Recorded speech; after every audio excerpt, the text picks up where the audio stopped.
Amante Padre que esté en el cielo, su pueblo reunido esta mañana le da la honra y la gloria, porque usted, Señor, es el creador del universo, porque usted ha hecho el mar, la tierra, el cielo, las aves, los árboles y sobre todo nos hizo a nosotros.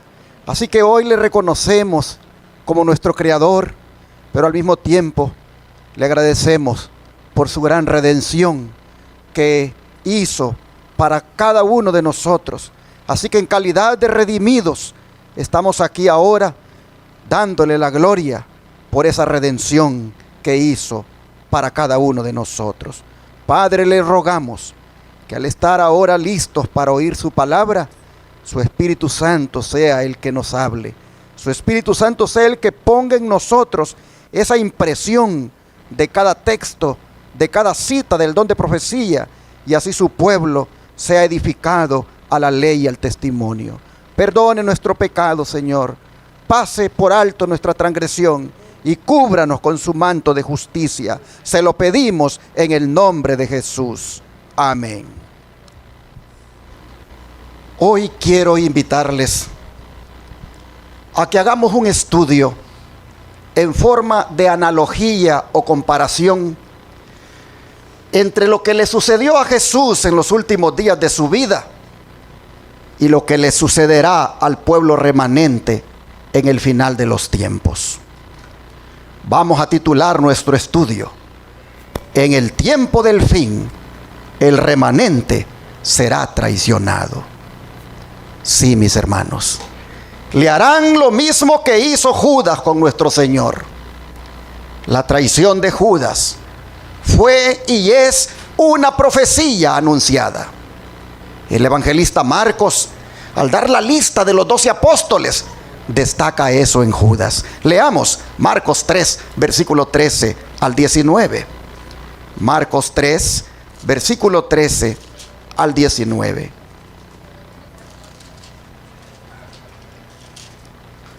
Dice la Escritura, Marcos 3, capítulo 3, versículo 13 al 19. Después subió al monte y llamó así a los que él quiso, y vinieron a él. Y estableció a 12 para que estuvieran con él y para enviarlos a predicar, y que tuvieran autoridad para sanar enfermedades y para echar fuera demonios. A Simón, a quien puso por sobrenombre Pedro, a Jacobo, hijo de Zebedeo, y a Juan, hermano de Jacobo, a quienes apellidó Boanerges, esto es, hijo del trueno, a Andrés, Felipe, Bartolomé, Mateo, Tomás, Jacobo, hijo de Alfeo, Tadeo, Simón el cananista, y Judas Iscariote, el que le entregó. Y vinieron a casa. Si ustedes se fijan, sobre Judas hay una nota, y la nota es el que le entregó. Todos tuvieron debilidades de carácter, pero solo de Judas se dice el que le entregó. ¿Por qué le entregó? Porque era codicioso. Veamos un ejemplo de ello. Juan capítulo 12. Juan capítulo 12, versículo 3 al 6. Juan capítulo 12, versículo 3 al 6. Entonces María tomó una libra de perfume de nardo puro, de mucho precio, y ungió los pies de Jesús, y los ungió con sus cabellos, y la casa se llenó del olor del perfume. Y dijo uno de sus discípulos, Judas Iscariote, hijo de Simón, el que le había de entregar, ¿por qué no fue este perfume vendido por 300 denarios y dado a los pobres? Pero dijo esto no porque se cuidara de los pobres, sino porque era ladrón. Y teniendo la bolsa, sustraía de lo que se echaba en ella. ¿Qué les parece, hermanos? La codicia. La codicia lo llevaba a robar. Aquí tenemos un ladrón entre los discípulos. Judas no consideraba que Jesús valiera 300 denarios. Pensaba que el perfume debía haber sido vendido y el dinero dado a los pobres. Pero esto era pura hipocresía. No le preocupaban más los pobres que el Señor, pues estaba a punto de venderlo. Y no por 300 denarios, sino por una décima parte de esa cantidad. Vean Mateo capítulo 26, 14 al 16. Mateo 26, versículo 14 al 16.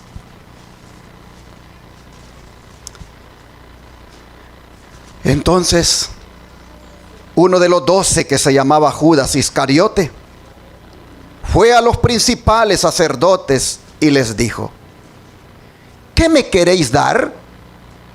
Y yo os lo entregaré. Y ellos le asignaron 30 piezas de plata. Y desde entonces buscaba oportunidad para entregarle. ¿Qué les parece, mis hermanos? No fueron los sacerdotes los que se fueron a él para hacerle la propuesta.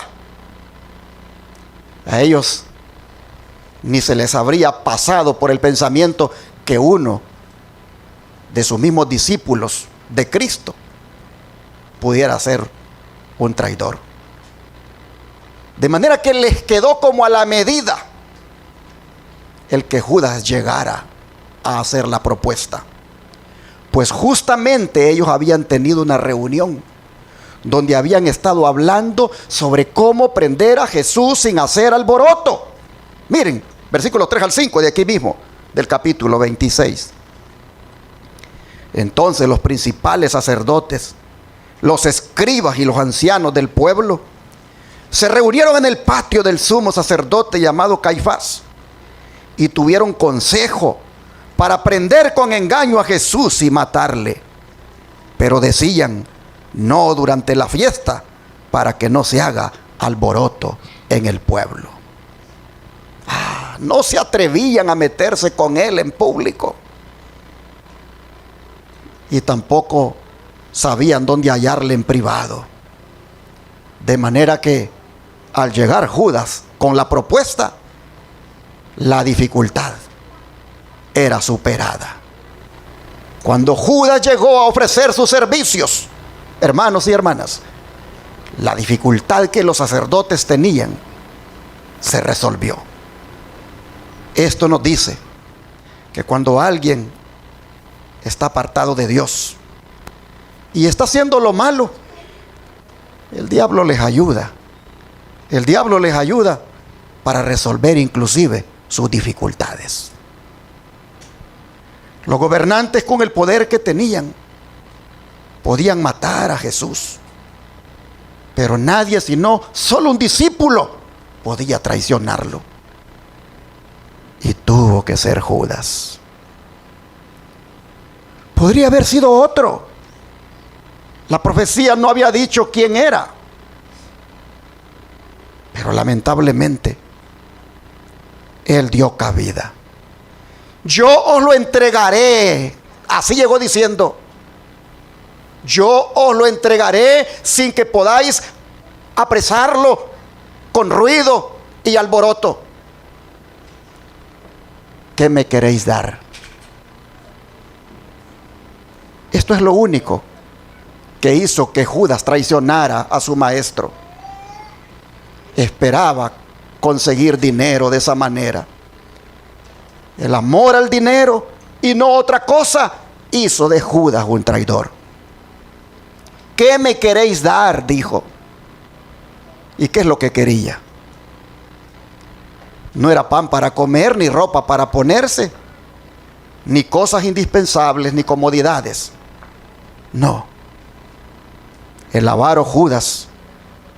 no se contentaba con otra cosa que arrastrarse vilmente hasta los sacerdotes para decir: ¿qué me queréis dar? No es, hermanos y hermanas, la falta de dinero, sino el amor al dinero, la raíz de todo mal. Y eso era lo que Judas tenía bien arraigado en su corazón. Ahora viene el convenio. Los principales sacerdotes le asignan 30 piezas de plata. Eso es lo que vale ese tu maestro. Así lo evaluamos, así lo valoramos. Pero según la ley, hermanos, 30 piezas de plata era el precio de un esclavo. Así lo dice Éxodo. Vamos a Éxodo para comprobarlo. Éxodo 21, versículo 32. Éxodo 21, versículo 32.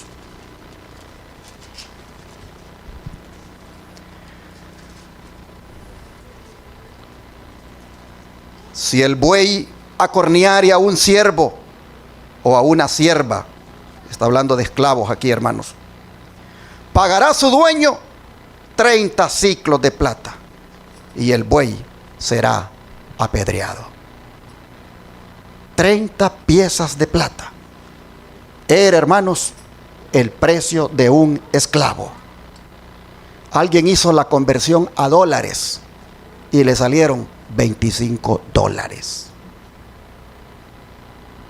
Pero al valorar los sacerdotes a Cristo con 30 piezas de plata, no hicieron sino repetir y darle cumplimiento a lo que hicieron sus antepasados con el profeta Zacarías. Veamos ese incidente. Zacarías capítulo 11, versículo 4 al 13. Zacarías 11, versículos 4 al 13.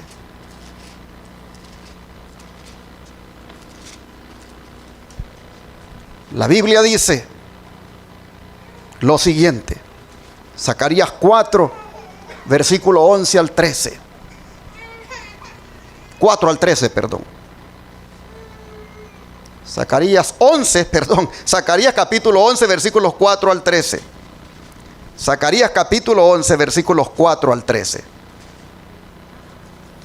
Así ha dicho Jehová mi Dios: apacienta las ovejas de la matanza, a las cuales matan sus compradores y no se tienen por culpables. Y el que las vende dice: bendito sea Jehová, porque he enriquecido. Ni sus pastores tienen piedad de ellas. Por tanto, no tendré ya más piedad de los moradores de la tierra, dice Jehová. Porque he aquí yo entregaré los hombres, cada cual en mano de su compañero y en mano de su rey, y asolarán la tierra, y yo no los libraré de sus manos. Apacenté pues las ovejas de la matanza, esto es, a los pobres del rebaño, y tomé para mí 2 callados. Al uno puse por nombre gracia, y al otro ataduras, y apacenté las ovejas. Y destruí a 3 pastores en un mes, pues mi alma se impacientó contra ellos, y también el alma de ellos me aborreció a mí. Y dije: no os apacentaré.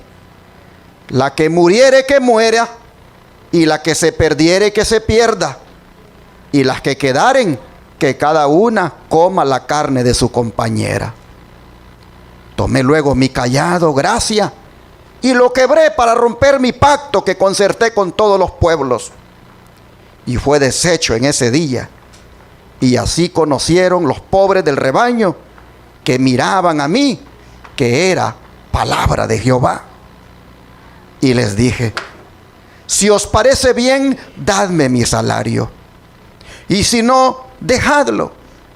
Y pesaron para mi salario 30 piezas de plata, Y me dijo Jehová: échalo al tesoro, hermoso precio con que me han apreciado.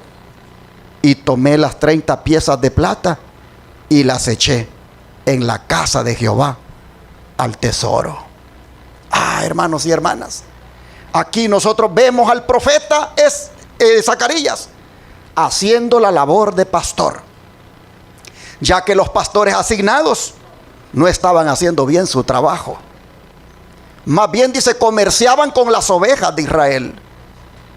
Lo triste es que el profeso pueblo de Dios, en lugar de agradecer al profeta, que tenían en él un pastor que los pastoreaba, más bien dice que lo aborrecieron. Y cuando les dijo él que le dieran su salario, si así lo querían, por el trabajo que había hecho de pastorearlos, ellos mostraron la enorme ingratitud que sentían, pues la pequeña suma de 30 piezas de plata solo reflejaba el miserable agradecimiento de los israelitas por lo que Dios había hecho por ellos. Cuando Dios dice: hermoso precio con que me han apreciado, era una manera irónica de referirse al poco agradecimiento que mostraron los israelitas. Pero esto mismo, hermanos y hermanas, es lo que hicieron con Cristo los sacerdotes. En lugar de estar agradecidos por la salvación que Cristo les ofrecía, en lugar de estar agradecidos por el amor y la misericordia que Dios revelaba en Cristo, más bien valoraron el precio que Él se merecía como el precio de un esclavo, al decir: 30 piezas de plata es lo que te damos. Hermanos, así los sacerdotes hicieron de la experiencia de Zacarías, que era una profecía anticipada, hicieron un cumplimiento de ella. Pero que Judas se prestara a aceptar tan miserable precio, solo dice, hermanos, lo poseído que estaba por Satanás. Por eso dice que desde entonces buscaba oportunidad para entregarle. Es decir, su cabeza andaba discurriendo para hallar la manera de llevarlo a cabo eficientemente tan macabro plan. Oh, hermanos, es algo muy perverso buscar las oportunidades para pecar y tramar maldades, pues esto lo único que demuestra es que el hombre tiene el mal hondamente enraizado en su corazón. Judas había tenido tiempo para arrepentirse, pero ahora, con el convenio pactado, el diablo le está diciendo que no debe faltar a su palabra, aún ser una traición contra su maestro. Y Jesús, que sabía todo en lo que Judas andaba, vean lo que dijo en cierta ocasión. Mateo 26, versículo 20 al 25. Mateo 26, versículo 20 al 25.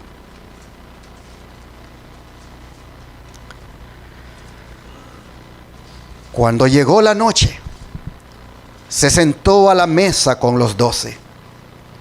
Y mientras comían dijo: de cierto os digo que uno de vosotros me va a entregar. Y entristecidos en gran manera, comenzó cada uno de ellos a decirle: ¿soy yo, Señor? Entonces él respondiendo dijo: el que mete la mano conmigo en el plato, ese me va a entregar.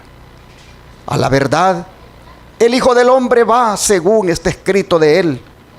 Mas ay de aquel hombre por quien el Hijo del Hombre es entregado. Bueno le fuera a ese hombre no haber nacido. Entonces, respondiendo Judas, el que le entregaba, dijo: ¿soy yo, maestro? Le dijo: tú lo has dicho. mis hermanos, qué anuncio más triste el que está haciendo Jesús aquí. Miren ustedes, Judas comenzó a comprender que Jesús leía su oculto secreto como quien lo lee en un libro abierto. Pero llama la atención que el relato diga que comenzó cada uno de los discípulos a decir: ¿acaso soy yo, Señor? Es que no sospechaban de Judas. Aunque era un ladrón, parece ser que lo disimulaba tan bien que ninguno de ellos miró hacia él. Mucho menos preguntaron: Señor, ¿es Judas? Esto nos dice, hermanos, que cabe la posibilidad de que un hipócrita recorre el mundo entero y pasar no solo desapercibido, sino hasta sin sospecha. Miren ustedes, los discípulos se inclinaron a sospechar de ellos mismos. Sintieron su propia debilidad y por eso preguntaron al maestro, quien los conocía mejor que ellos mismos: ¿acaso soy yo, Señor? Oh, hermanos, uno no sabe cuán fuerte puede ser la tentación que uno pudiera llegar tan lejos si se suelta de la mano de Dios. Por eso ellos tenían razón para pensar, más que en otros, en ellos mismos. Tenían temor de que pudieran ser ellos. Pero luego reciben mayor información cuando Cristo les dice: el que mete la mano conmigo en el plato, ese me va a entregar. Y con esto les declaraba que el traidor era un comensal familiar, uno de los que estaban a la mesa con él. Oh, hermanos y hermanas, tremenda ingratitud la de comer con Cristo en el mismo plato y al mismo tiempo hacerle una traición. Que esto sucedería conforme a la Escritura, para que así no les extrañara tanto, dijo Jesús, que tenía que darse esa situación. ¿Cuál escritura era la que tenía que cumplirse? Aquella del Salmo 41:9, que dice: aún el hombre de mi paz, en quien yo confiaba, el que de mi pan comía, alzó contra mí el calcañar. Esa escritura se estaba cumpliendo en ese mismo instante, cuando Judas comía en el mismo plato con Jesús. Hermanos y hermanas, cuanto más uno mira que se cumplen las escrituras en nuestras aflicciones, tanto mejor podremos soportarlas. Y Cristo estaba soportando aquello porque sabía que se estaba cumpliendo la escritura. Pero dijo el Señor que al traidor le saldría cara su operación. Pues dijo: más le valdría a ese hombre, dijo Cristo, ¿qué cosa? No haber nacido. Es decir, aun cuando Dios cumplía sus propósitos por medio de aquello que ese hombre cometía, no por eso iba a ser calamitosa la consecuencia que este pecador tendría. Y ante lo que oye Judas, convicto, también pregunta: ¿acaso soy yo, maestro? Así pensaba evitar toda sospecha en la cual habría incurrido con estar ahí callado. Bien sabía que él era el traidor, pero quería aparentar ser ajeno al complot. Así, hermanos y hermanas, ocurre a veces. Muchos se sienten condenados por su propia conciencia, pero se las rebuscan para justificarse delante de los hombres y poner buena cara para decir, ¿acaso soy yo?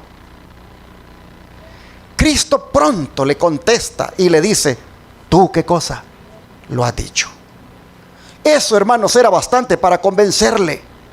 Y si su corazón no hubiera estado tan perversamente endurecido, habría sido suficiente para quebrantar aquel convenio al sentirse descubierto por su maestro. Pero no. El apóstol Juan dice que cuando hubo probado el bocado, salió y era ya de noche. Leamos eso en Juan capítulo 13, versículo 27 al 30. Juan capítulo 13, versículo 27 al 30.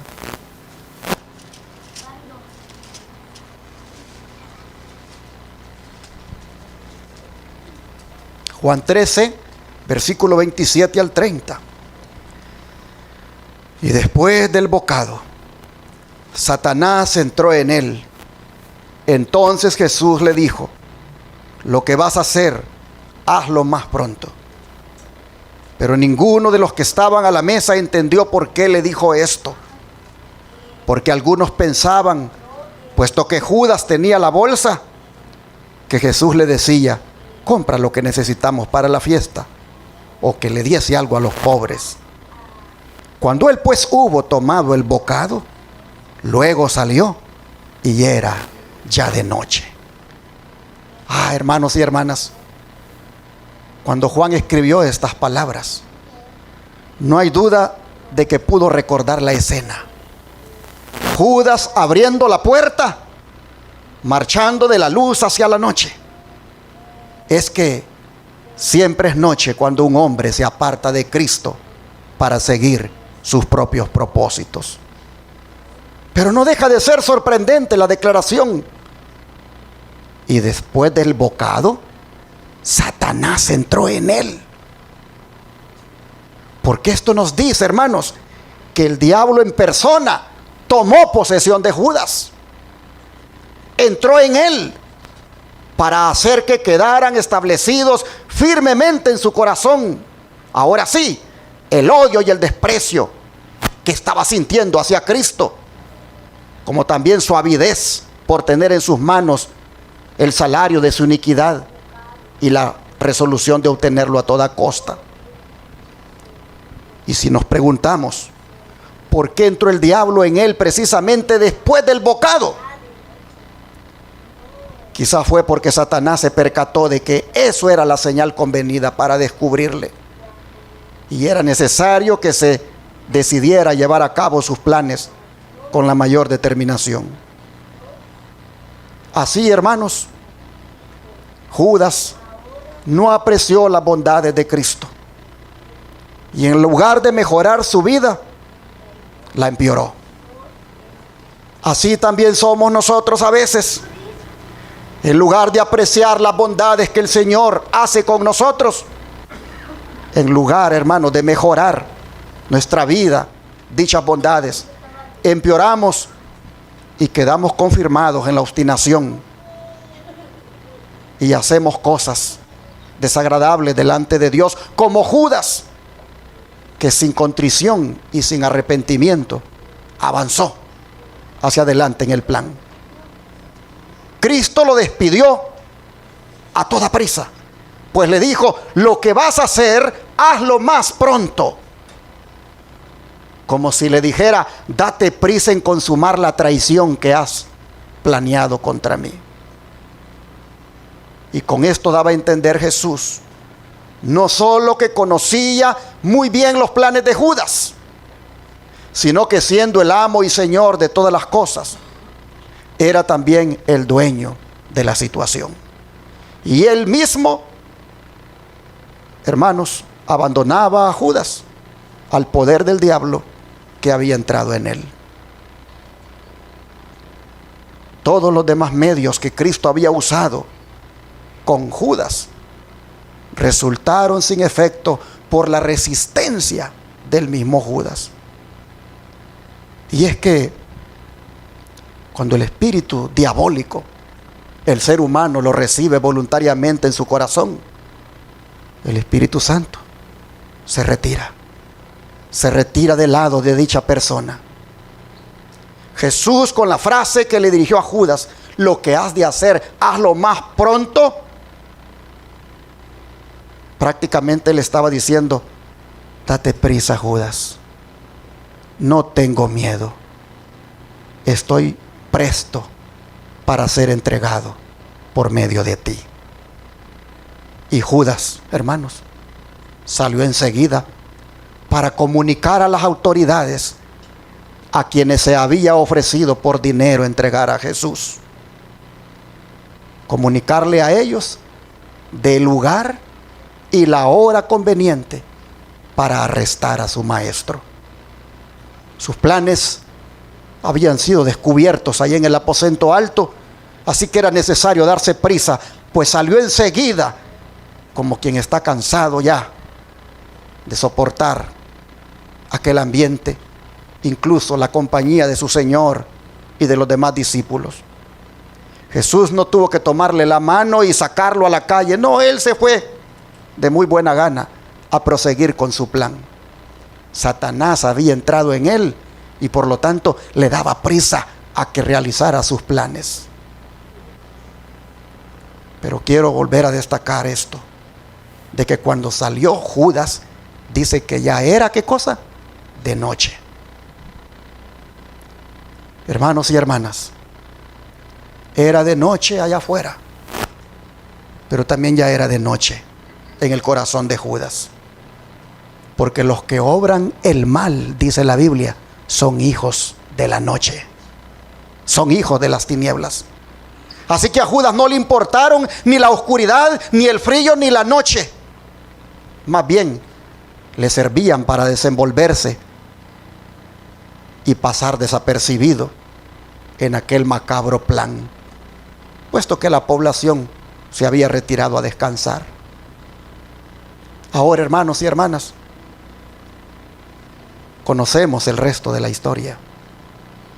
Pero ¿cuál fue el final de Judas? ¿Cuál fue el final de Judas? Mateo 27, leámoslo. Mateo 27, versículo 3 al 5.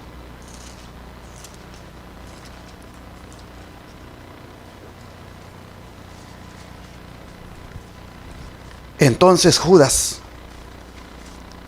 el que le había entregado, viendo que era condenado, devolvió arrepentido las 30 piezas de plata a los principales sacerdotes y a los ancianos, diciendo: yo he pecado entregando sangre inocente. Mas ellos dijeron: ¿qué nos importa a nosotros? Allá tú. Y arrojando las piezas de plata en el templo, salió. ¿Y qué cosa hizo, hermanos? Se ahorcó. Dice que devolvió arrepentido las 30 piezas de plata. ¿Era ese un arrepentimiento sincero, hermanos? Era más un remordimiento. Era un lamento por las consecuencias que traería el haber hecho tan grande maldad. Más que sentir dolor por el pecado que había cometido, sentía lo mismo que sintió Esaú cuando vendió su primogenitura. Oh, hermanos, pero miren el liderazgo de la iglesia. El liderazgo de la iglesia de los días de Judas, cómo actuaba cuando el pecador buscó consuelo en ellos. Lo que recibió fue una fría respuesta. ¿Qué dijeron ellos? ¿Qué nos importa a nosotros? Allá tú. Cuando los líderes, hermanos, cuando los líderes espirituales podían hablar a su gente de esa manera, nos dice que las cosas andaban muy mal en la iglesia. Pero Judas es el típico hombre que no quiso aprovechar las oportunidades que el Señor le dio para ser salvo. Y esto es una advertencia para todos nosotros. Para usted que está aquí sentado de este lado, allá atrás, en medio y enfrente. Para usted que está sentado aquí enfrente, en medio y atrás, lo de Judas es una advertencia. También lo es para mí. Oh, hermanos, si la historia ha quedado registrada, es para que nosotros reflexionemos sobre el cuidado, el peligro que debemos tener. Mire cómo lo dice el don de profecía. La historia de Judas presenta el triste fin de una vida que podría haber sido honrada de Dios. Si Judas hubiera muerto antes de su último viaje a Jerusalén, habría sido considerado como un hombre digno de un lugar entre los 12, y su desaparición habría sido hasta muy sentida, a no ser por los atributos revelados al final de su historia. El aborrecimiento que le ha seguido a través de los siglos no habría existido. Pero su carácter fue desenmascarado al mundo con un propósito. Había de servir, ¿de qué cosa, hermanos? De advertencia a todos los que como él hubiesen de traicionar cometidos sagrados. Deseado toda la gente, página 663, y las citas que voy a leer a continuación vienen de allí. Pero quiero llamar su atención a ese habría que está subrayado. Miren ustedes, está subrayado allí: hubiese, habría y no habría. Y antes dice podría. Hermanos y hermanas, todos nosotros aquí hemos tenido un habría hasta ahora. Todos nosotros aquí hemos tenido un podría. Cada uno de nosotros ha tenido un hubiese. Porque todos, como Judas, Dios nos ha dado suficiente gracia y suficiente poder para que nuestra vida sea transformada. Y a esta altura ya hubiera sido transformada. Ya podría haber sido transformada. Pero lamentablemente, el podría, el hubiera y el habría no ha tomado lugar. Porque al igual que Judas, hermanos y hermanas, no nos hemos entregado completamente al Señor. Pero hay esperanza para nosotros. ¿Por qué? Porque estamos vivos. Judas murió, y el podría, el hubiese y el habría ya no fueron posibles para él, porque la oportunidad de hacer esos habría, podría y hubiese realidad se acabó cuando murió. Pero ustedes y yo estamos vivos. Y por lo tanto, aunque el hubiera, el podría, el hubiese no se ha dado, hermanos, todavía tenemos la oportunidad de cambiar eso. Todavía el habría, el hubiese y el podría puede tomar lugar, porque por la gracia de Dios todavía estamos vivos. Solo es asunto de que uno de verdad se consagre a Jesús, se entregue completamente a Él y se rinda sin reservas. Oh, pero puse en amarillo ahí esa parte que dice que había de servir de advertencia a todos los que como él hubieran de traicionar cometidos sagrados. ¿Qué es un cometido sagrado? ¿Cuál es el sinónimo de esa palabrita cometido? ¿Es comisión? ¿Es encargo? ¿Es misión? ¿Es tarea? Y es trabajo. Habrá, hermano, hermana, alguna comisión, algún encargo, alguna misión, alguna tarea, algún trabajo que el Señor nos ha asignado y que eso es un cometido sagrado. Pregunto, El hecho de ser cristianos, ¿no es eso un sagrado cometido? Claro. El hecho de ser madre de familia, ¿no es eso un sagrado cometido? El hecho de ser padre de familia, ¿no es eso un sagrado cometido? El hecho de ser un anciano de iglesia, un pastor, un diácono, una diaconisa, un director de un ministerio, ¿no es eso un sagrado cometido? Oh, hermanos, entonces lo que a Judas le pasó es una advertencia para que los que como él hubieran de traicionar cometidos sagrados. Yo no sé si en esta hora usted ha traicionado el cometido sagrado que Dios le ha encomendado. Creo que es un buen momento, hermanos, para meditar y pensar, ¿y cuál es el cometido sagrado que el Señor me ha dado a mí, pero que yo lo he traicionado, como Judas? Y si usted lo encuentra, si usted lo identifica, como le digo, hay esperanza todavía para usted. Hoy el Señor le da esa oportunidad, inclusive hasta en la cena que vamos a conmemorar en la tarde, de que ese cometido sagrado que usted traicionó le pueda ser restaurado ahora por la gracia de Dios. Así que vale la pena que reflexionemos cuál es el cometido sagrado que yo he traicionado. ¿He sido una buena madre con mis hijos?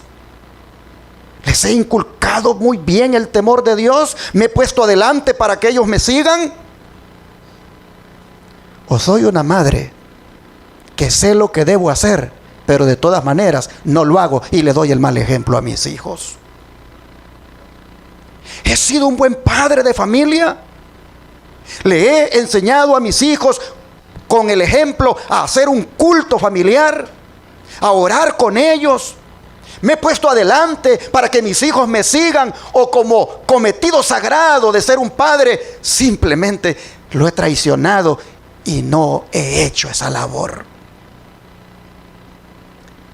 El día que me casé hice un voto sagrado delante de Dios, que le sería fiel a mi esposa o al esposo en caso de las hermanas. He sido fiel a ese cometido. He sido un buen esposo, he sido una buena esposa. Mi esposa ha podido ver en mí a un hombre de Dios. El esposo ha podido ver en su esposa a una mujer de Dios. He podido yo cumplir con ese cometido sagrado que el Señor me ha dado. Oh, hermanos, la advertencia de Judas es para reflexionarla ahora. Mire lo que sigue diciendo el don de profecía. Un poco antes de la Pascua, Judas había renovado con los sacerdotes su contrato de entregar a Jesús en sus manos. Entonces se determinó que el Salvador fuera prendido en uno de los lugares donde se retiraba a meditar y orar. Oh, hermanos, ¿cómo se le ocurrió profanar un lugar tan sagrado? ¿Cómo se le ocurrió interrumpirle al Señor el momento más hermoso, cuando era que Él tenía la comunión con su Padre? Pero así es el hombre, hermanos. Cuando se retira de Dios, pierde el discernimiento. Y aun cuando haya inclusive estado con Jesús, su mente se le nubla y hace semejante barbaridad. Miren ustedes, determinó, dice, que el Salvador fuera prendido en uno de los lugares donde se retiraba a meditar y orar. Lugar sagrado. Desde el banquete celebrado en casa de Simón, Judas había tenido oportunidad de reflexionar en la acción que había prometido ejecutar. Pero su propósito no había cambiado. Y por 30 piezas de plata, el precio de un esclavo, entregó al Señor de gloria a la ignominia y la muerte. Oh, hermanos, por una poca cosa traicionó a su maestro por $25. ¿Y tú, por qué has traicionado a tu maestro? ¿Lo has traicionado alguna vez? ¿Será que tú también lo has traicionado por una poca cosa, como Judas? Es decir, por algo insignificante. Hay veces, hermanos, cuando traicionamos a nuestro maestro por una poca cosa, como el oír música mundana. Hay veces cuando traicionamos a nuestro maestro por una poca cosa, como trabajar en sábado, por miedo a que me lo quiten el trabajo. Hay veces cuando hemos traicionado a nuestro maestro por una poca cosa, como es la de ponerme a mirar cosas incorrectas en el teléfono. Hermanos y hermanas, todos hemos traicionado al Señor por una poca cosa. Judas lo hizo por 30 piezas de plata, el equivalente a $25. ¿Tú por qué lo has hecho? ¿Yo por qué lo he hecho? Si yo le dijera a usted, póngame un ejemplo de una poca cosa por la cual un cristiano traiciona a su maestro, le digo que haríamos una lista grande de pocas cosas. Es decir, que no valen la pena, que son insignificantes, pero que sin embargo por esas traicionamos al dador de la vida. Sigue diciendo el don de profecía. Judas tenía por naturaleza fuerte apego al dinero, pero no había sido siempre bastante corrupto para realizar una acción como esta. Había fomentado el mal espíritu de la avaricia hasta que éste había llegado a ser el motivo predominante de su vida. El amor al dinero superaba a su amor por Cristo. Al llegar a ser esclavo de un vicio, se entregó a Satanás para ser arrastrado a cualquier bajeza de pecado. Me llama la atención que diga que él no había sido siempre bastante corrupto. ¿Qué quiere decir eso? Que poco a poco, hermano, se fue corrompiendo. Poco a poco. Ese amor al dinero, ese deseo exacerbado de querer tener más, esa avaricia le fue creciendo y creciendo y creciendo, al punto que, voy a poner un caso aquí, le fue importando cada vez menos ir al culto, para aplicarlo, ¿verdad? Le fue importando cada vez menos parar de trabajar a la puesta del sol, y todavía a la puesta del sol allá en el trabajo guardando las herramientas. Fue tan exacerbado su deseo de hacer dinero, la avaricia por el dinero, que poco a poco las cosas del Señor fueron dejando de ser tan importantes. Oh, mis hermanos, ese pecado, dice, lo llevó a ser arrastrado a otra bajeza, cualquier bajeza de pecado. Está bien, hermanos y hermanas, que nosotros querramos dinero, es normal, el dinero se necesita, pero cuando por amor al dinero nos descuidamos de Dios, cuando por amor al dinero, hermanos, los principios que nos hacen cristianos peculiares o íntegros son dejados a un lado, allí, hermanos, ya caímos en el pecado de Judas. La avaricia nos carcome. Creo que debemos de tener claro cuando dijo el apóstol Pablo, con tener sustento y abrigo, con eso deberíamos estar contentos.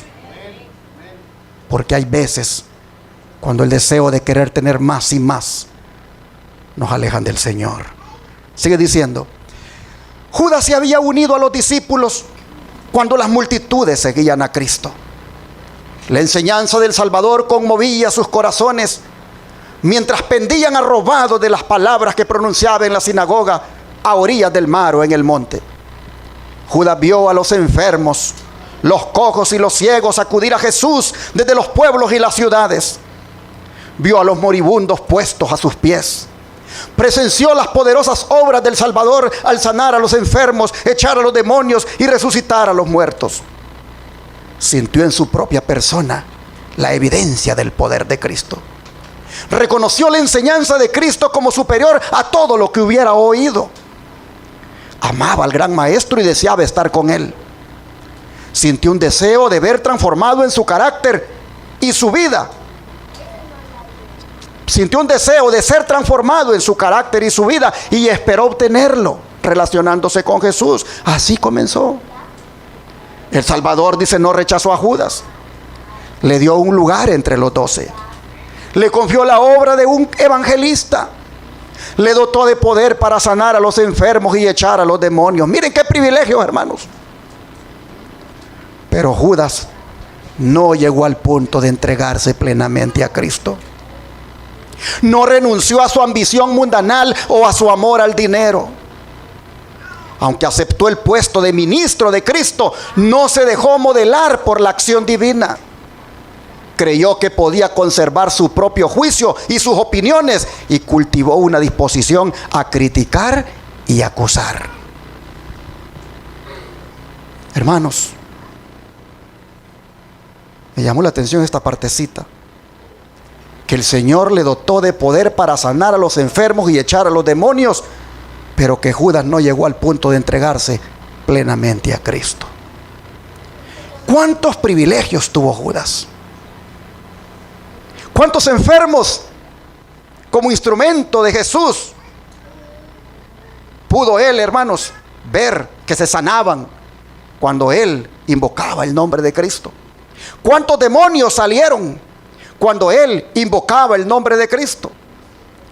Privilegio tras privilegio tuvo Judas. Pero lamentablemente, dice, no llegó al punto de entregarse plenamente a Cristo. Hermano, hermana, ¿cuántos privilegios el Señor nos ha dado a nosotros? ¿Cuántos? Nos ha dado el privilegio, hermanos, de ser salvos por su gracia. Nos ha dado el privilegio de ser revestidos con su manto de justicia. Nos ha dado el privilegio de haber conocido este mensaje tan peculiar, tan verdadero. ¿Cuántos privilegios el Señor nos ha dado hasta aquí, hermanos? Y sin embargo, como Judas, no hemos llegado también al punto de entregarnos plenamente a Cristo, hermanos.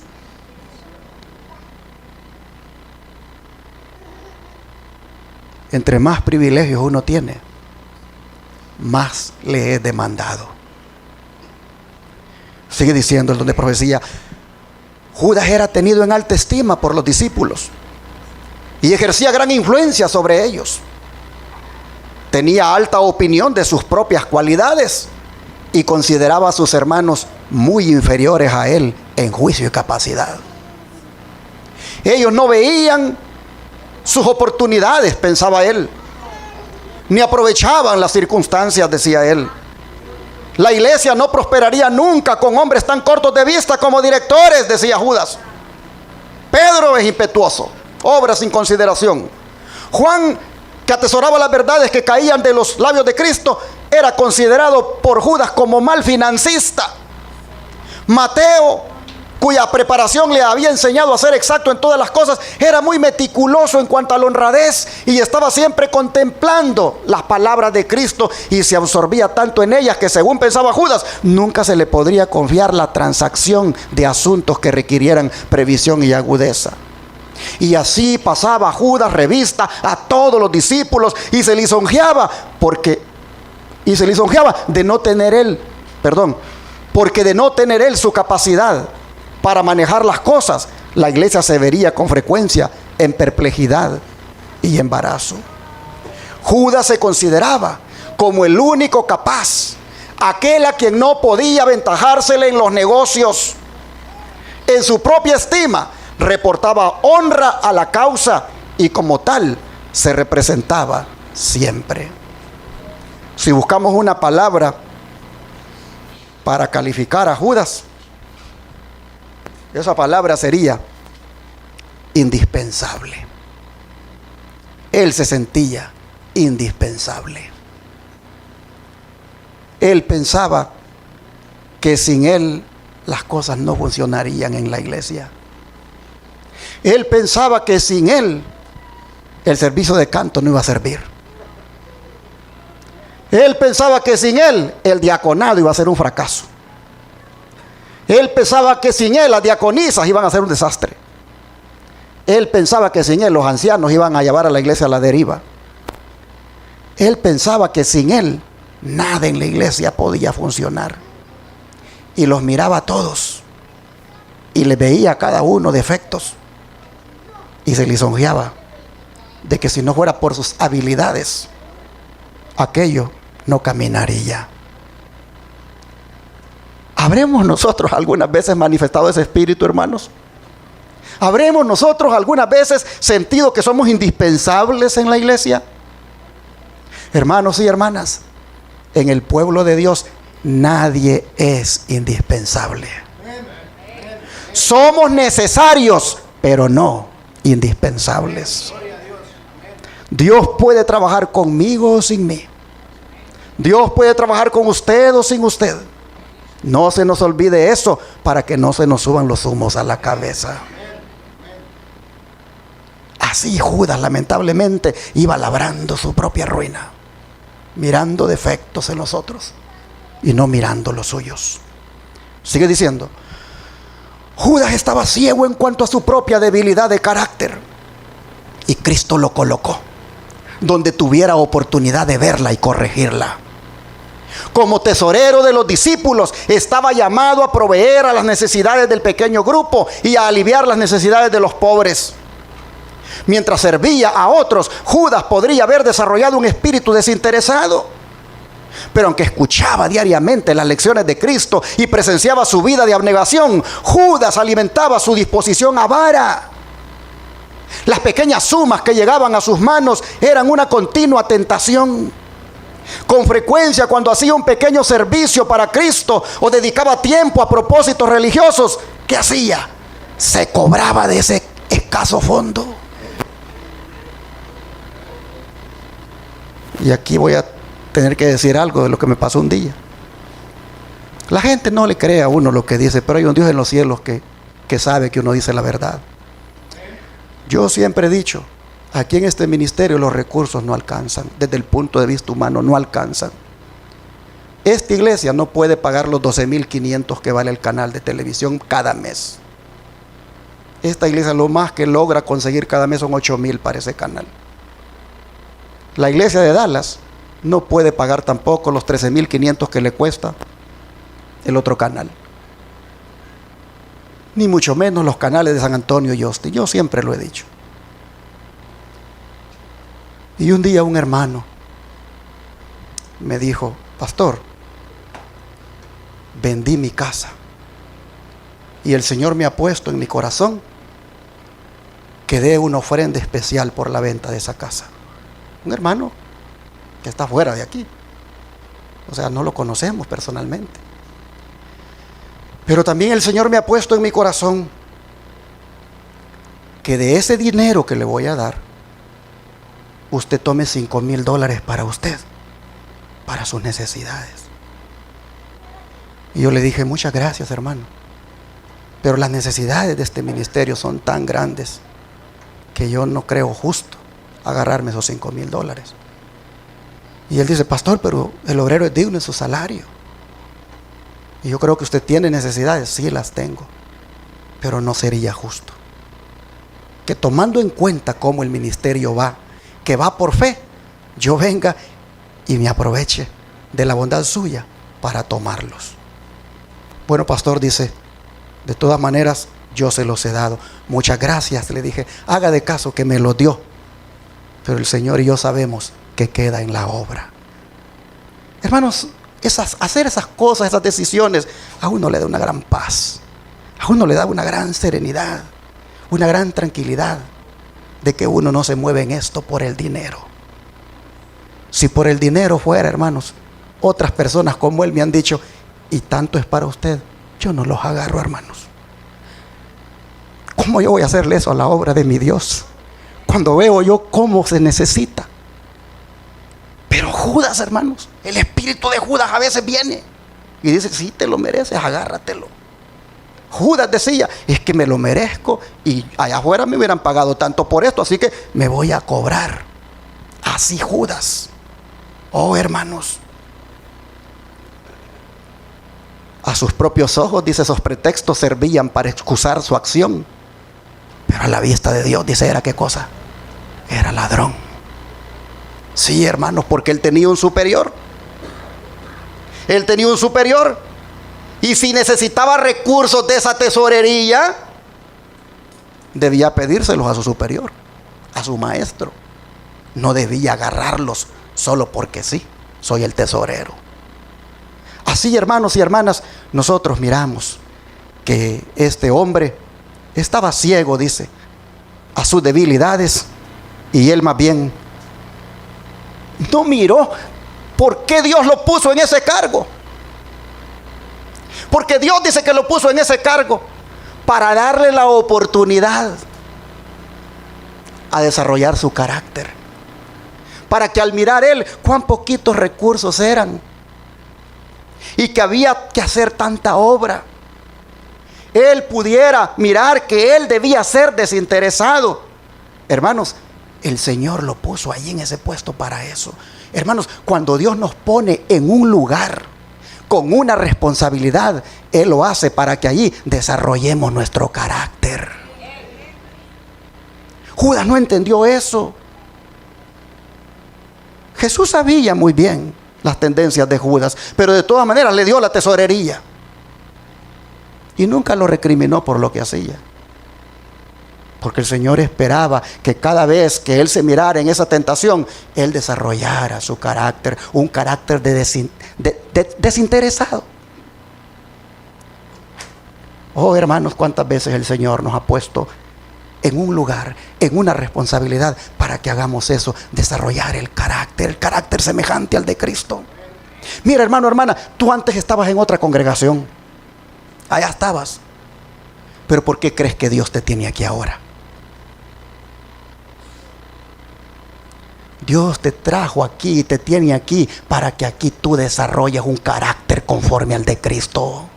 Porque a lo mejor en el lugar donde estabas, cosas que mirabas, cosas que pasaban, no te permitía que se desarrollara ese carácter, y el Señor permite que vengas aquí. Dios no te trajo aquí por pura casualidad, no, hermanos.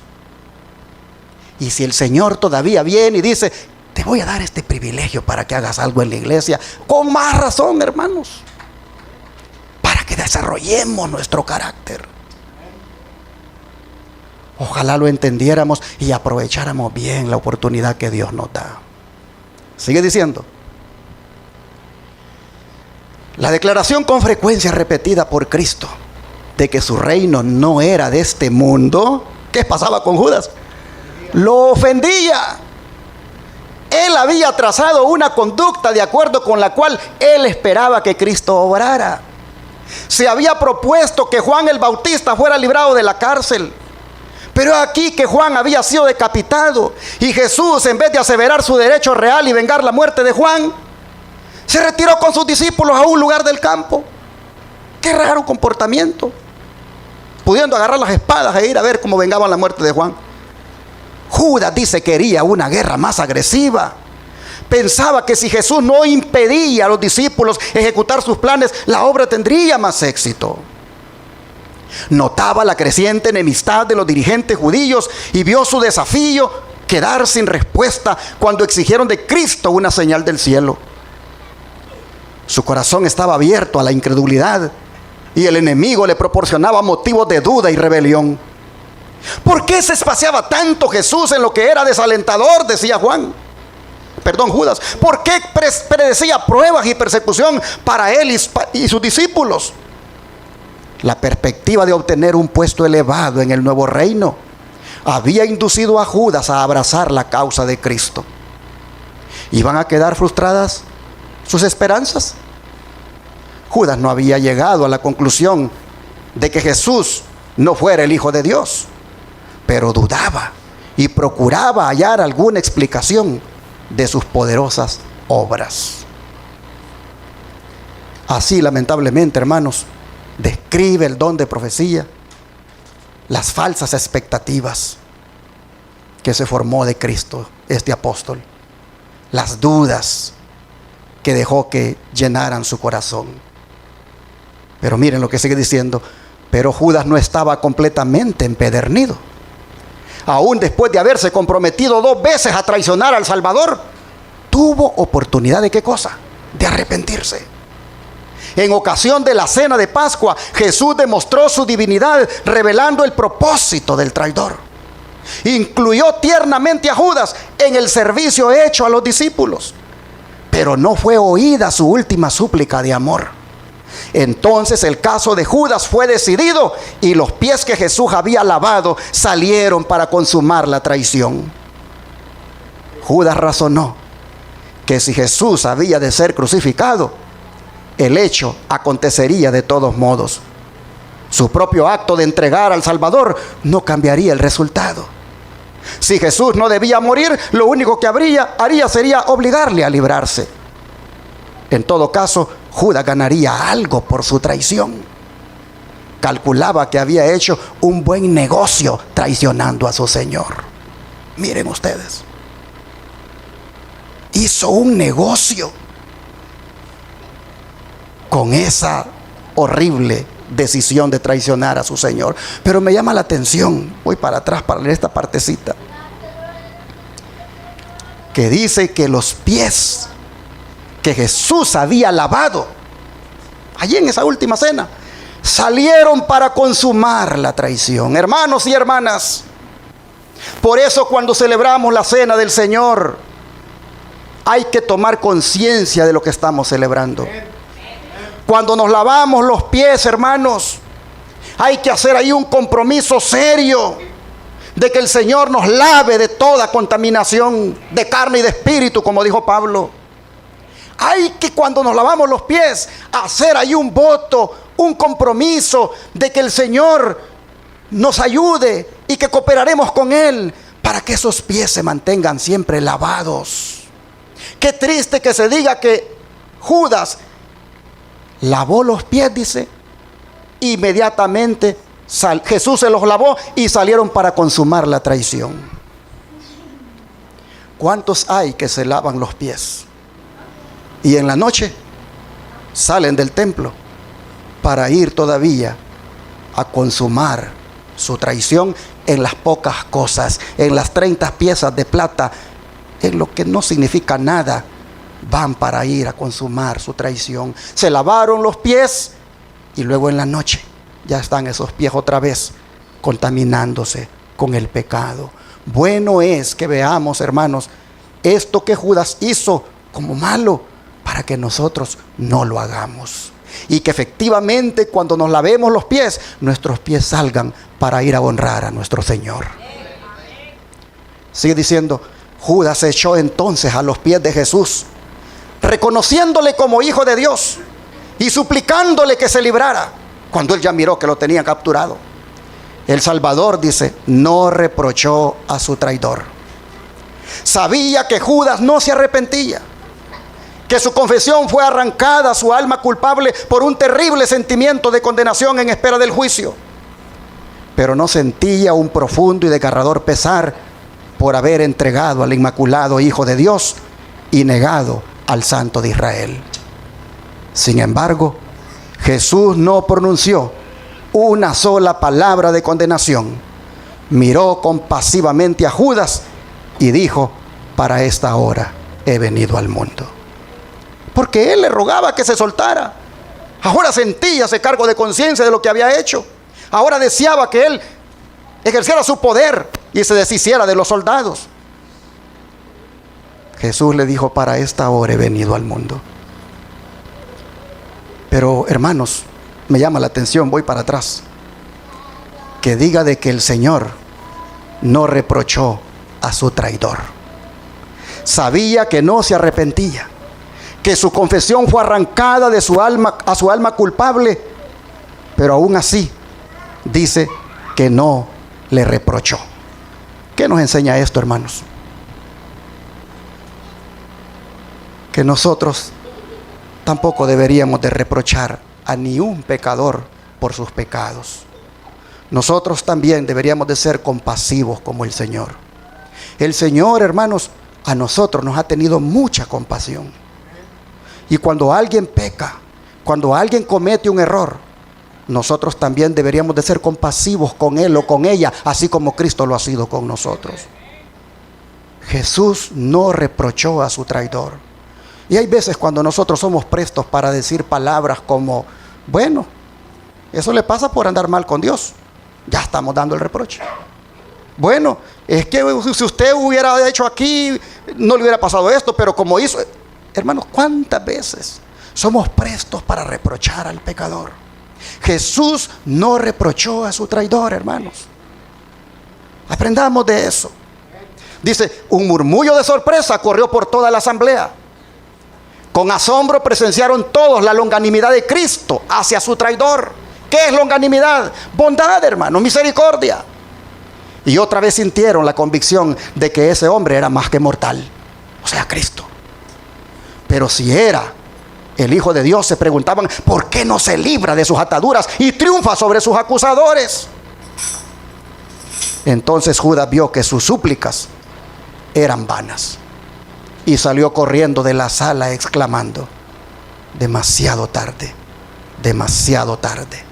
Sintió que no podía vivir para ver a Cristo crucificado y desesperado salió y se ahorcó. Oh, hermanos,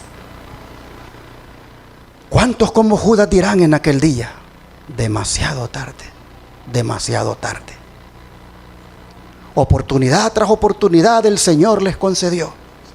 Oportunidades de arrepentimiento, oportunidades de abandonar el pecado, oportunidades de consagrar su vida a Cristo. El Señor se las concedió, pero simplemente las rechazaron. Y un día como Judas también mirarán y dirán que es demasiado tarde. Hermanos y hermanas, no desperdiciemos las oportunidades de Dios. No las rechacemos. Aprovechémoslas ahora y arrepintámonos de nuestros pecados. Dejemos de hacer lo malo y busquemos al Señor de corazón. Pero como dije, hermanos, como dije al principio, la traición de Judas fue y es una profecía anunciada, porque de una manera simbólica volverá a repetir su traición en el tiempo del fin. Así ha sido revelado por el don de profecía. Se los pongo acá. Yo vi que la iglesia nominal y los adventistas nominales, como Judas, nos entregarán a los católicos para obtener su influencia, para luchar contra la verdad. Los santos serán entonces un pueblo oscuro, poco conocido para los católicos. Pero las iglesias y los adventistas nominales, que conocen nuestra fe y costumbres, traicionarán a los santos y los denunciarán a los católicos como los que desprecian las instituciones del pueblo. Es decir, que ellos guardan el sábado y desprecian el domingo. Yo vi. Y cuando la sierva del Señor dice, yo vi, es porque Dios se lo mostró. En el libro Spalding Magan Collection, Elena White registra esto. Yo vi que la iglesia nominal y los adventistas nominales, como Judas, nos entregarán a los católicos.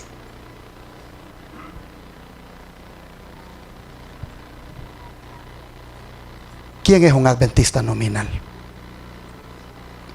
Los adventistas del séptimo día rápido se lavan las manos y dicen, no, la hermana Guay eso lo dijo para las iglesias que guardaban el domingo en su tiempo. Eso, a esos ella le llamaba adventistas nominales. Podría ser, pero ¿qué es un adventista nominal, hermanos?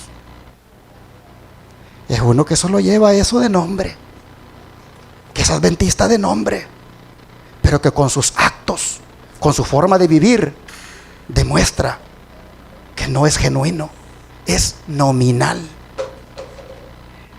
El asunto es que esos, ¿dónde están? Mientras algunos adventistas del séptimo día los ven en las iglesias que guardan el domingo, no los ven que ya están metidos en la iglesia adventista. Y que yo podría ser uno de esos. Y que usted podría ser uno de esos. Los adventistas nominales están en todas partes, aún en las iglesias de sostén propio. El adventista nominal es todo aquel que solamente lo es de nombre, pero que su forma de vivir, sus actos, su manera de llevar su cristianismo es, hermanos, de una manera falsa. El punto es que dice que estos van a hacer lo mismo que hizo Judas. Traicionar a quienes, a los genuinos, a los santos, a los verdaderos, a los que realmente, hermanos, están comprometidos con el Señor, a esos que están luchando por hacer la voluntad de Dios. A esos, dice, los entregarán. Los entregarán y los van a denunciar, dice, a los católicos como los que desprecian las instituciones del pueblo, guardando el sábado y despreciando el domingo. Yo creo que a este momento sería bueno que los discípulos, como los discípulos, nosotros preguntáramos: ¿seré yo, Señor? ¿Seré yo ese adventista nominal que, como Judas, voy a entregar a mis hermanos? ¿Seré yo ese adventista nominal y cobarde que, por no cerrar filas en torno al mensaje y ser fiel en defenderlo y predicarlo y vivirlo, voy más bien a señalar a aquellos que sí lo hacen? Oh, hermanos y hermanas, el adventista nominal es todo aquel mediocre, todo aquel que no estudia la Biblia, todo aquel que no ora, todo aquel que no le gusta hacer obra misionera, todo aquel que es flojo en la forma de guardar el sábado, todo aquel que no tiene una íntima comunión con Cristo. Ese es un adventista nominal. Y cuidado, porque allí sí creo que en más de alguna de esas caemos nosotros. Así que el examen de ¿seré yo, Señor? Bueno es que lo hagamos, hermanos, para que no vayamos a ser de aquellos que van a entregar a los hermanos. O sea, hermanos, que en el tiempo del fin el remanente será traicionado. Pero ¿quién es el remanente, hermanos? Díganme ustedes, ¿quién es el remanente?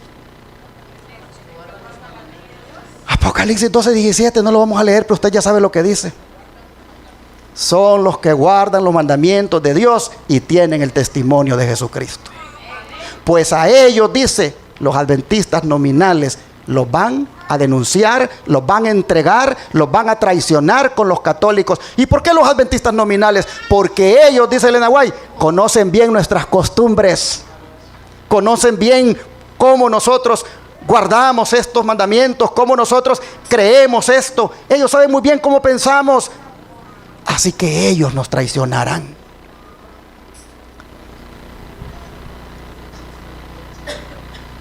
Y en ellos el diablo nos va a hacer la guerra. Porque dice que Satanás se llenó de ira, primero contra la iglesia, aquella que existía allá durante los 1260 días, pero que después, dice, se fue a hacer guerra ¿contra quién? Contra el resto. Hermanos, no es todo el cristianismo el remanente, sino lo que queda de él. Es decir, los que guardan los mandamientos de Dios y tienen el testimonio de Jesucristo, que es el espíritu de profecía. El remanente final no será toda la iglesia cristiana, sino lo que quede de ella, siendo fiel en guardar los mandamientos de Dios. El dragón o Satanás, que es lo mismo, no le hará la guerra a toda la iglesia cristiana en el tiempo del fin, sino solo al residuo, al remanente. ¿Por qué? Porque está guardando los mandamientos de la ley de Dios tal como han sido revelados, entre los cuales está el cuarto mandamiento, que habla de guardar el sábado y no el domingo. Los mandamientos de Dios, hermanos, estarán en pugna en esa lucha entre el dragón y la iglesia remanente. Yo les pregunto, ¿nos identificamos desde ya con ese remanente, hermanos? Entonces hay que prepararnos para la guerra. Hay que prepararnos para la guerra. Porque mire cómo dice el don de profecía, cómo la describe dicha guerra. Comentario bíblico adventista, tomo 7, pero no el de los teólogos, sino el de Emmanuel, página 985. Los que aman a Dios, dice, y guardan sus mandamientos, son los más detestables para la sinagoga de Satanás. Y los poderes del mal manifestarán su odio hacia ellos hasta lo máximo posible. Las fuerzas de las tinieblas se unirán con los seres humanos que se han entregado bajo el dominio de Satanás. Y serán revividas las mismas escenas que se vieron durante el juicio, el rechazo y la crucifixión de Cristo. Noten, serán revividas las mismas escenas que se vieron durante el juicio, el rechazo y la crucifixión de Cristo. Es decir, la negación, la traición de la cual Cristo fue objeto, se va a volver a ver en el pueblo de Dios. Los hombres, dice, serán transformados en demonios al entregarse a las influencias satánicas. Y los que fueron creados a la imagen de Dios, que fueron hechos para honrar y glorificar a su Creador, se convertirán en habitación de dragones. Y Satanás verá en una raza apóstata su obra maestra de mal, hombres que reflejen la imagen del diablo. Río Ángel 14:4, 1896. Así que el dragón, hermano, símbolo de Satanás, usará hombres transformados en demonios para hacerle la guerra al remanente. Sigue diciendo, durante las escenas finales del gran día de expiación, la iglesia remanente será puesta en grave prueba y angustia. Satanás considera a los habitantes del mundo súbditos suyos. Ha obtenido el dominio de muchos cristianos profesos. Pero ahí está ese pequeño grupo que resiste su supremacía. Si pudiera borrarlo de la tierra, su triunfo sería completo. Así como influyó en las naciones paganas para que destruyeran a Israel, pronto incitará a las potestades malignas de la tierra a destruir al pueblo de Dios. Se requerirá de los hombres que rindan obediencia a los edictos humanos en violación de la ley divina. Los que sean fieles a Dios y al deber serán amenazados, denunciados y proscritos, traicionados por padres, hermanos y parientes y amigos. Su única esperanza se cifrará en la misericordia de Dios. Su única defensa será la oración. Maranata, el Señor viene, página 219. Hermanos, yo creo que me falta poco para terminar el sermón. Y déjenme terminarlo, porque es bueno que la palabra de Dios sea dada tal como el Señor la preparó. Lucas 21, para que vean cómo se va a cumplir lo que dice la hermana Guayaquil. Lucas 21, 16 al 19. Lucas 21, 16 al 19.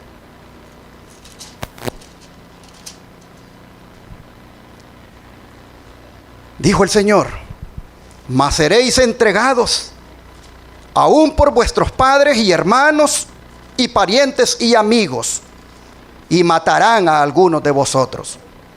Y seréis aborrecidos de todos por causa de mi nombre, pero ni un cabello de vuestra cabeza perecerá.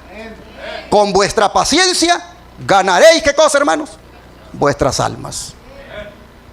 Esta promesa no es una garantía total de inmunidad contra el martirio, pues Jesús dice de que algunos van a ser muertos, sino que lo que está diciendo es que los gobernantes que van a juzgar a los cristianos tendrán poder sobre ellos solo hasta donde Dios se los permita.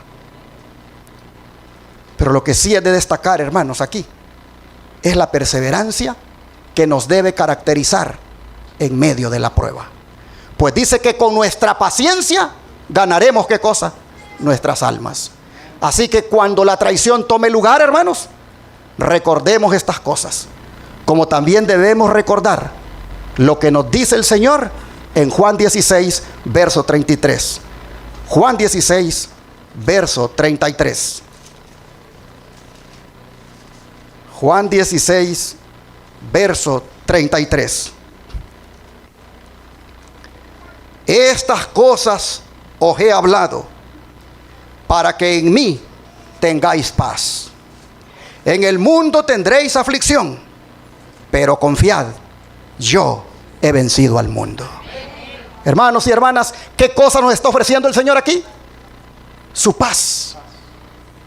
Oh, hermanos, la paz de Cristo será grande en comparación a las aflicciones que tengamos. Cristo nos ofrece la paz. Esa paz provendrá de nuestra firme confianza en el Señor. Cristo nos dice, pero confiad. O en otras palabras, tened ánimo. Como si dijera que eso no les deprima. El que los vayan a traicionar, el que los vayan a llevar ante magistrados, ante gobernantes, y que inclusive algunos de ustedes hasta puedan morir. Dice Cristo que eso no les deprima, que eso no les desaliente. O como dice en otra escritura, solo esfuércense y sean valientes. Oh, mis hermanos, no temáis, dijo Cristo, a los que matan el cuerpo, sino temed a Dios. El fundamento, hermanos, de este ánimo que Cristo nos da, lo basa, dice, en que Él ha vencido ¿a quién? Al mundo. De manera, hermanos y hermanas, que la victoria de Cristo puede ser nuestra victoria. ¿Por qué? Porque en Cristo somos más que vencedores.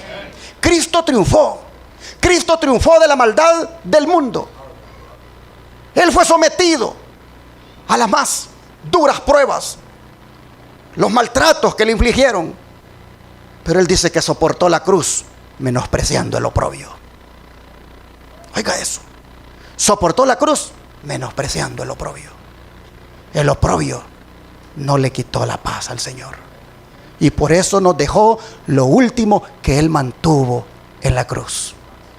La paz. La paz interior que ni los enemigos se la pudieron quitar. Oh, hermanos, Jesús dijo, yo he vencido al mundo. Yo les pregunto, ¿habrá en la tierra algún otro conquistador que haya vencido al mundo como Cristo lo venció? No, no hay. Cristo es nuestro gran conquistador. Él venció. Y si Cristo ha vencido al mundo, y eso lo tenemos siempre en nuestra vista, entonces, hermanos, al mundo y al diablo nosotros los debemos de considerar como enemigos vencidos ya. Cristo derrotó completamente al diablo y al mundo. Y nosotros los creyentes no tenemos otra cosa más que estar firmes y resistir como Cristo. Cristo lo tentó el enemigo por todas partes, pero en cada una de las tentaciones el Señor venció. Y ese debe ser un aliciente para nosotros.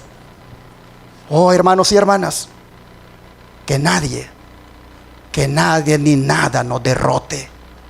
Mantengámonos en victoria con Cristo. Así que recuerde lo que dijo el Señor: no temáis manada pequeña. Seamos firmes y fieles hasta que Cristo venga. Que Dios bendiga su palabra. Quisiera compartir un dato antes de orar. Ustedes ya lo saben, pero que nos debería de hacer ver si la profecía que hemos estudiado ahora de que el remanente será traicionado realmente está en camino a cumplirse. Y es, hermanos, que el Israel moderno tristemente ya comenzó a traicionar al remanente. ¿De qué manera? Al prestarse al ecumenismo, al apoyar la Agenda 2030, al andar allí avalando la agenda por el cambio climático, al andar avalando la ideología de género en las iglesias, al incluso aceptar los matrimonios entre personas del mismo sexo según sea la iglesia de liberal. En alguna forma el Israel moderno, con esos actos, ha empezado a traicionar al remanente. Falta que llegue a lo que hemos dicho, de entregar a los hermanos, de denunciarlos, de presentarlos como opositores al gobierno y a las leyes dominicales. De manera que al ver cómo se van moviendo las aguas, al ver cómo el liderazgo inclusive del Israel moderno va en cierta manera traicionando al remanente en esas cosas, bueno es que abramos los ojos y miremos, hermanos, que estamos viviendo en el tiempo del fin. Y que lo que se ha dicho que va a venir, va a venir. Pero la importancia que tiene, hermanos, de que usted y yo nos aferremos de Jesús, eso es algo indispensable. Y es allí donde yo quiero llevarle ahora. A que usted haga la diferencia en este mundo. Que usted se consagre tanto al Señor. Que usted le sirva tanto al Señor y se comprometa tanto con Él, que usted no vaya a traicionar nunca al remanente. En la medida en que lo hagamos, en la medida en que cada día nos entreguemos al Señor, tenemos la garantía de que seremos firmes y fieles. Pero esto solo lo podemos lograr de rodillas, pidiéndolo cada día. Así que en este momento quiero invitarle a arrodillarse conmigo para orar y pedirle a Dios su ayuda.